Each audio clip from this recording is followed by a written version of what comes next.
পালানোর সময় গণপিটুনিতে আহত হয়ে হাসপাতালে ভর্তি আছেন সাবেক ডিবি প্রধান হারুনুর রশিদ। আমি নিজেও খবরটা দেখে একটু আশ্চর্য হয়েছি বা কি বলা হয়েছে। আসসালামু আলাইকুম। দেশ এবং দেশের বাইরে থেকে ঠিক এই মুহূর্তে যে আমার এই ভিডিওটি দেখার জন্য ক্লিক করেছেন সকলকে অনুরোধ করব ভিডিওটা না টেনে সম্পূর্ণ ভিডিওটা দেখবেন, কেননা আজকের এই ভিডিওটা খুবই ইম্পর্টেন্ট এবং বর্তমানে বাংলাদেশের যে সর্বশেষ আপডেট ভিডিও রয়েছে সেই ভিডিওটা এখন আমরা দেখব। এবং বর্তমানে বাংলাদেশের রাজনৈতিক অবস্থান খুবই কঠোর থেকে কঠোর অবস্থায় চলে যাচ্ছে। এই বিষয়টা নিয়ে সর্বশেষ যে আপডেট ভিডিও সেই ভিডিওটা এখন আমরা দেখব। তো চলুন সেই মূল ভিডিওটা দেখার আগে সকলের কাছে অনুরোধ করব যারা এখনও আমার চ্যানেলটা সাবস্ক্রাইব করেন নাই তারা অবশ্যই সাবস্ক্রাইব করে সাথে বেল বাটনটি অন করে দিবেন। তো চলুন সেই মূল ভিডিওটা দেখে আসি, তারপরে বিস্তারিত আলোচনা করি। আশা করি সঙ্গে থাকবেন।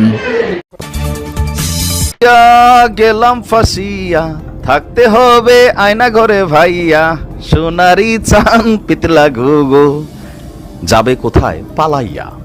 সেই জনপ্রিয় গানটা এখন আরো জনপ্রিয় হচ্ছে, কারণ ঝাঁকে ঝাঁকে পদ্মা নদীতে বিভিন্ন নদীতে মাছের বদলে দুর্নীতিবাজ লুটেরা যারা প্রশাসনের লোক ছিল, আওয়ামী লীগের এমপি মন্ত্রী ছিল, একে একে ওঠা শুরু করছে।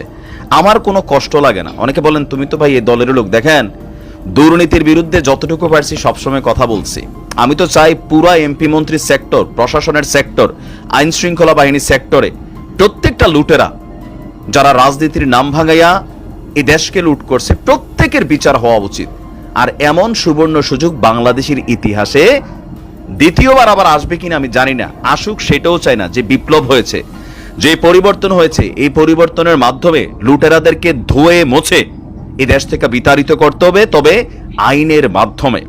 আর যেই প্রতিষ্ঠানগুলো তৈরি করছিল ভিন্ন মতকে দমন নিপীড়নের জন্য, এই প্রতিষ্ঠানগুলা এখনই বিলুপ্ত না করা এদেরকে এই প্রতিষ্ঠানগুলোতে রাখা হোক। কারণ এই প্রতিষ্ঠানে আয়নাঘর বারো যে সংস্থাগুলো আছিল সেখানে থাকার কি যন্ত্রণা সেটা এদের বোঝা উচিত। কথা বলছে ডিবি হারুনকে নিয়ে। কোথায় আছে ডিবি হারুন? আমেরিকার এম্বাসি এক কিক মাইরা এম্বাসি থেকে বের করে দিছে, তবে কিকটা ছিল অদৃশ্য কিক, নাকি ঢুকাইয়া ভালো মতো দিছে জায়গা মতো সেটাও কথা।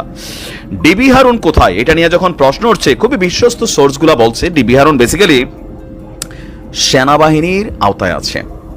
আজকে সেনাপ্রধান বলছিল, আপনারা নিশ্চয়ই দেখেছেন, যে প্রশাসনের বিভিন্ন জায়গার বিভিন্ন ব্যক্তি কর্মকর্তা যারা বের হইলেই গণধোলাই খাবে, তারা নিরাপত্তাজনিত খাতিরে তারা কিন্তু সেনাবাহিনীর কাছে আছে।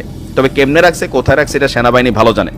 আসুন ডিবি হারুনের সর্বশেষ অবস্থানটা নিয়ে এই মুহূর্তে আমরা কি তথ্য পাচ্ছি।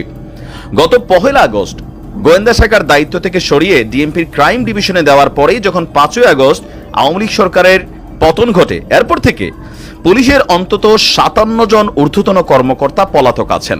আবার কেউ কেউ বিভিন্ন আইন শৃঙ্খলা বাহিনীর কাছে হেফাজতে আছেন। আর এদের মধ্যে অন্যতম আলোচিত ডিবি হারুন। পুলিশের এসব কর্মকর্তাদের মধ্যে ডিবি হারুনকে নিয়ে সর্বশেষ যে তথ্য জানা গেল, যে এই মুহূর্তে নিজের বাসা এমনকি আত্মীয় স্বজন কারো বাসাতেই থাকছে না ডিবি হারুন। কারণ কি, যেই বাসাতে আছে তারাও ভাই টেনশনে আছে, কারণ তাদেরকে যারা আশ্রয় দিচ্ছে, প্রশ্রয় দিবে, তারাও বিপদে পড়বে। তাদের উপর জনগণের একটা চোখ আছে। বিভিন্ন তথ্য বলছে সরকার পতনের পর থেকে ডিবি হারুন গা ঢাকা দেওয়ার চেষ্টা করেছিল, বাট বিভিন্ন জায়গাতে তার তথ্য চলে আসছে।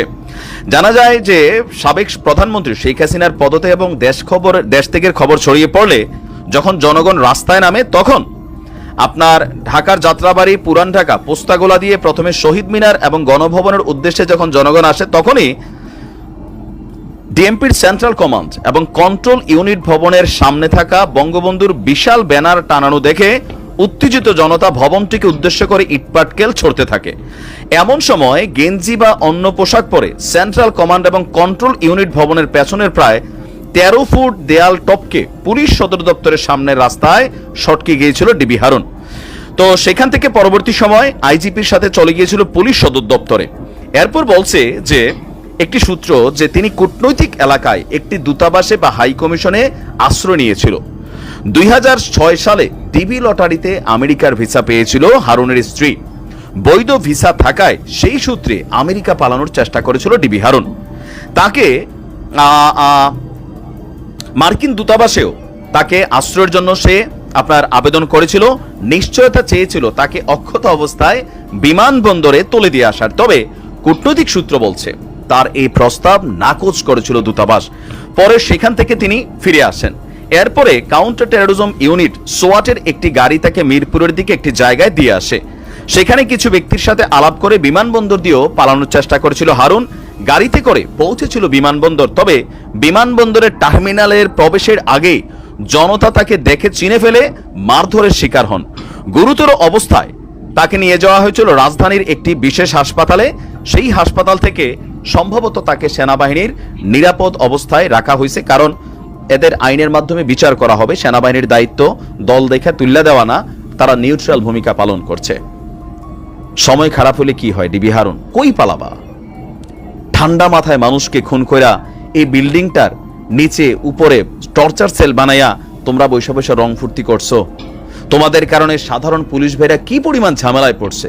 প্রত্যেকটা কালপ্রিটসকে কঠিন শক্তিশালী শাস্তির আওতায় আনতে হবে, দৃষ্টান্তমূলক। যেন পুলিশের মধ্যে যারা মনে করতেছে পরিস্থিতি শান্ত হলে আবার খামু, এদের জন্য একটা মেসেজ দরকার যে খাইতে পারো, তবে এই খাওয়া কইয়া হজম করতে পারবে না। ভবিষ্যতে কি হবে হারুন রে দেখা শিখো। একটু আশ্চর্য হয়েছি বা কি বলা হয়েছে, আমি দোয়া করি আমাদের ডিবি প্রধান হারুন ভাইয়ের জন্য, কারণ এই মুহূর্তে তার যে মিশনটা ছিল, দুইটা বড় ধরনের মিশনে তিনি কানেক্টেড ছিলেন। এর পরপরই মানে এই খবরটা উঠে এসেছে। আমরা দোয়া করি যে আল্লাহ যেন তাকে সুস্থতা দান করে আবারও আমাদের মাঝে ফিরিয়ে দেন। হারুন ভাই বিভিন্ন সময় এর আগে এই সরকারের ফাইনাল যে দ্বাদশ জাতীয় সংসদ নির্বাচনের আগে উনি অনেকটা খলনায়ক ভূমিকায় সোশ্যাল মিডিয়াতে আলোচিত হলেও রাইট নাও গত কয়েকটা মাস যাবত ওনার যে অ্যাক্টিভিটিস সেগুলো কিন্তু নায়কোচিত ভূমিকাতে আসছে। আপনি দেখেন যে আয়ানের ইস্যুতে ওনার বক্তব্য ছিল যে ইউনাইটেড অনেক বড় হাসপাতাল, আয়নের বাবা একা পারবে না, আমরা আছি আয়নের বাবার পাশে। পাশাপাশি রোহিঙ্গা ইস্যুতে আপনি দেখেন যে একজন যুবক কুলি থেকে কোটি কোটি টাকার মালিক হয়ে গেছে।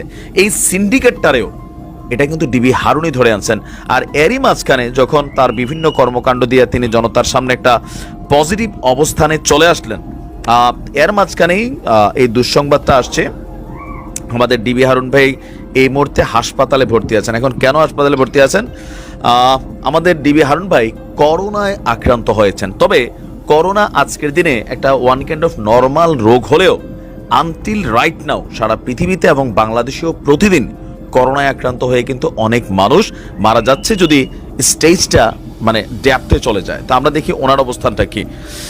গতকালকে রাতে তিনি নিজেই আপনার সামাজিক যোগাযোগ মাধ্যমে এই তথ্য নিশ্চিত করেছেন। তিনি বলছেন যে হঠাৎ করেই করোনা আক্রান্ত হয়ে গেলাম, সুস্থতার জন্য সকলের দোয়া চাই।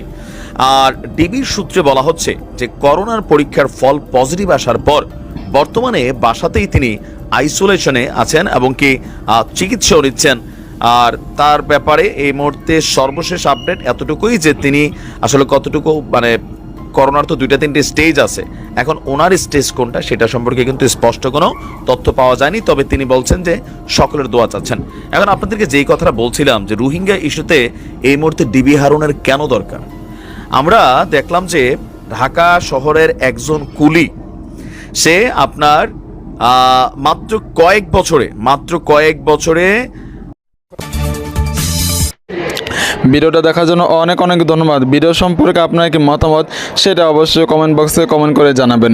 এবং ভিডিও সম্পর্কে যদি আপনার মনে হয় ভিডিওটা শেয়ার করা দরকার তাহলে অবশ্যই ভিডিওটা শেয়ার করে দিবেন। আর অবশ্যই ভিডিওটা লাইক করে দিবেন। আপনি যদি আমার চ্যানেল নতুন হয়ে থাকেন তাহলে অবশ্যই চ্যানেলটা সাবস্ক্রাইব করে সাথে বেল বাটনটি অন করে দিবেন, যাতে করে প্রত্যেক মুহূর্তের আপডেট ভিডিও আপনাদের কাছে আমি পৌঁছাতে পারি। ভালো থাকবেন, সুস্থ থাকবেন, দেখা হবে কোনো নেক্সট ভিডিওতে। আল্লাহ হাফেজ।